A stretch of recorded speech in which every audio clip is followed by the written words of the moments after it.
बात 1993 की है। एक बार उत्तर प्रदेश के डीजीपी ने एसएस लौरिया से कहा कि कानपुर के जो आईजी साहब हैं वो तुम्हारी बहुत ही तारीफ करते हैं।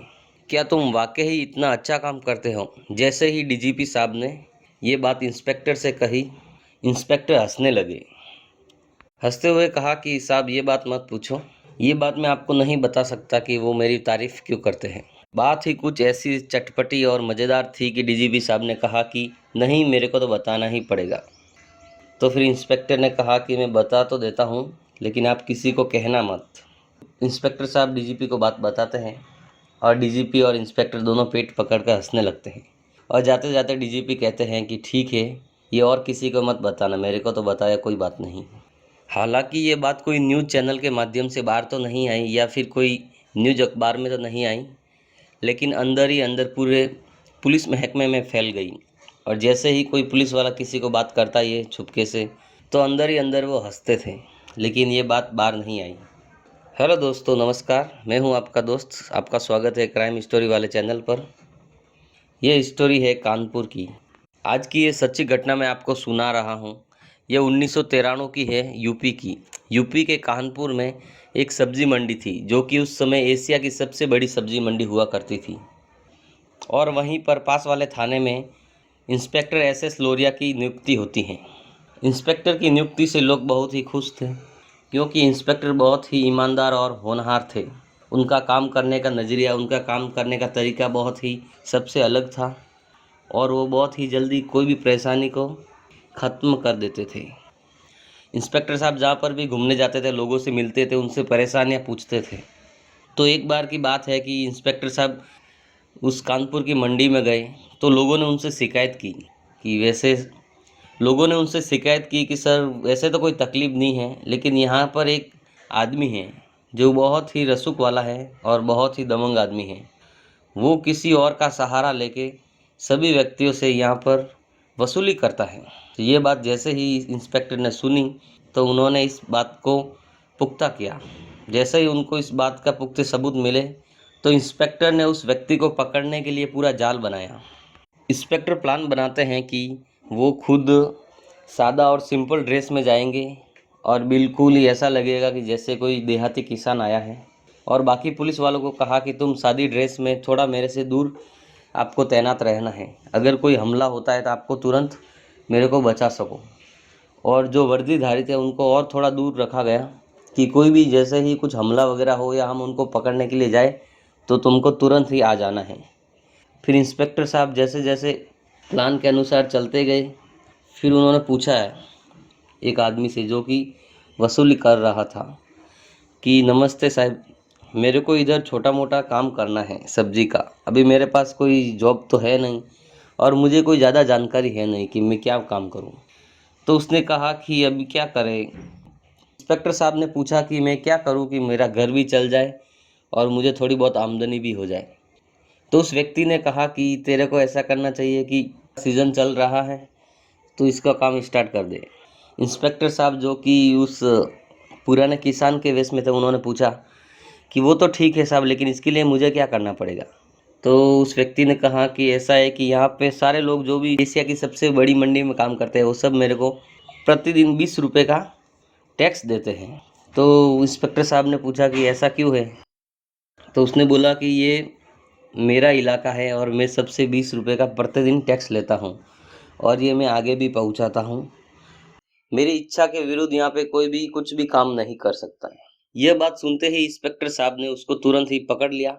जैसे ही इंस्पेक्टर साहब ने उसको पकड़ा, आसपास में खड़े उसके सादी वर्दीधारे पुलिस वाले तुरंत आकर उसको भी झपट लिया। जैसे ही सादी वर्दी वाले आगे बढ़े, तो वर्दी वालों को भी पता चल गया, वो भी आए और उसको पकड़कर हथकड़ियां लगा दी और पैदल चलते हुए उस मंडी से पुलिस थाने ले आए। जैसे ही ये बात कानपुर आईजी को पता चली, तो उनका तुरंत फोन आ गया इंस्पेक्टर के पास और उन्होंने कहा कि इंस्पेक्टर साहब, आपने किसको पकड़ा है? ये हमारे बहुत ही खास मेहमान हैं, ये हमारे बहुत ही खास किस्म के दोस्त हैं, आप उनको तुरंत ही छोड़ दो। ये बात इंस्पेक्टर साहब ने सुनी तो उन्होंने कहा कि सर, ये आदमी तो खुले बाजार में पूरी मंडी के अंदर बोल रहा था आईजी साहब तो मेरे खास दोस्त हैं और मैं उनको सपोर्ट करता हूँ। बच्ची की शादी वगैरह में भी मैंने बहुत सारी फल सब्जियाँ यहाँ से दी थी और मैं उनका भी सपोर्ट करता रहता हूँ। तो आईजी साहब को लगा कि इसने तो पूरी खुली मंडी में मेरी बेइज्जती कर दी है, इज्जत पे दाग लगाने का काम किया है। तो फिर उन्होंने कहा कि ठीक है, अरेस्ट कर लो।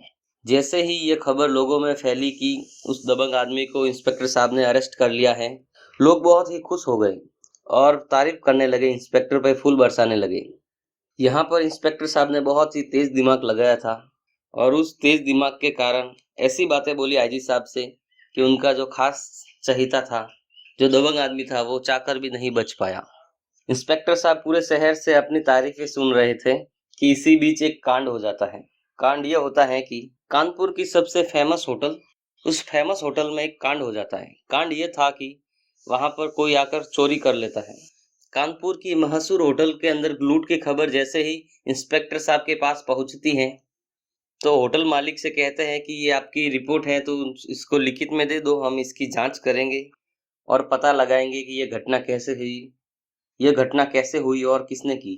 लेकिन होटल मालिक लिखित में देने से कतरा रहा था। उसको लिखित में रिपोर्ट कराने में कम से कम 3 दिन लग गए। हो सकता है उसको कुछ डर हो, कुछ बदनामी का डर हो, या फिर उसका भी कुछ अलग कारनामा हो।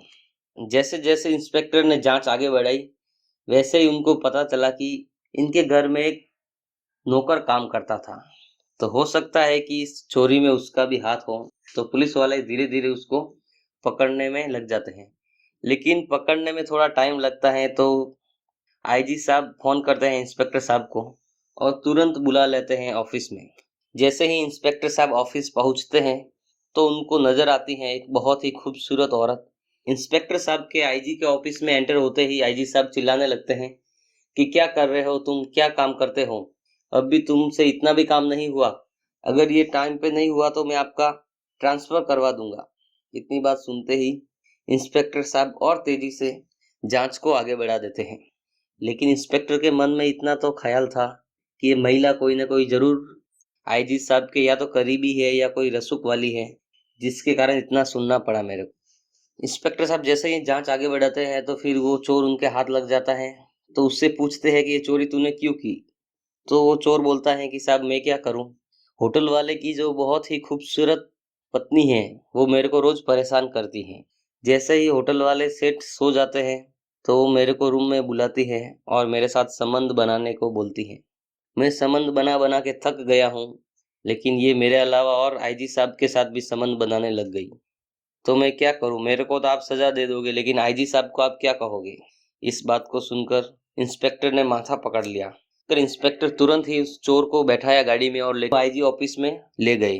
आईजी के ऑफिस में जाकर इंस्पेक्टर ने कहा कि सर, ये चोर है, इसने ही चोरी की है। उसी दिन इत्तेफाक से आईजी साहब का बेटा भी उसी ऑफिस में मौजूद था। तो इंस्पेक्टर ने कहा कि अगर आपको आपत्ति ना हो तो बच्चे को बाहर भेज सकते हो। आईजी साहब ने कार्रवाई का हवाला देते हुए बच्चे को बाहर भेज दिया और फिर उस चोर से पूछा कि बोल तूने चोरी क्यों की। तो उसने बोला कि साहब, ये जो होटल वाले की बहुत ही खूबसूरत पत्नी है, वो रात को सेठ जी के सोने के बाद मुझे उनके कमरे में बुलाती है और रोज मेरे से संबंध बनाती है। वही मेरे साथ तो उसके अलावा आपके साथ भी संबंध बनाती है, आपके साथ भी रात गुजारती है। इस बात को सुनते ही आईजी साहब ने कहा चुप चुप, आगे मुंह मत खोलना वरना जेल में डाल दूंगा। इतनी बात सुनते ही नौकर चुप हो गया और इंस्पेक्टर साहब से कहा आईजी साहब ने कि यह बात तेरे, मेरे और इस चोर के अलावा किसी और को पता नहीं चलनी चाहिए। अगर ये बात बाहर पता चली, मीडिया में गई या न्यूज़पेपर में गई, तो हमारे पुलिस महकमे की बहुत ही बदनामी होगी और हो सकता है कि अपने खिलाफ कोई कार्रवाई भी हो जाए। इसीलिए फिर इस बात को वहीं पे दबाया गया। उस बात को वहीं पर खत्म करने के बाद आईजी ऑफिसर जहां पर भी जाते, मीटिंग लेने जाते थे, थाने में कोई भी ऑडिट करने जाते थे, तो इंस्पेक्टर साहब की बड़ी तारीफें करते थे। इसके पीछे यही सच था कि इंस्पेक्टर साहब कहीं पोल ना खोल दें, कहीं बात मीडिया में लीक ना हो जाए। तो दोस्तों, ये कहानी थी एक कानपुर की। एक नौकर और एक आईजी दोनों एक ही सुंदर महिला के पीछे लगे होते हैं और वो महिला दोनों को घुमाती है और दोनों के साथ संबंध बनाती है। थैंक यू दोस्तों वीडियो को अंत तक देखने के लिए। ये वीडियो आपको जागरूक करने के लिए है। इस वीडियो के माध्यम से हम किसी को ठेस पहुंचाना नहीं चाहते हैं, हम सिर्फ आपको इन्फॉर्म करना चाहते हैं। सेफ रहो, सुरक्षित रहो और सावधान रहो। Thank you.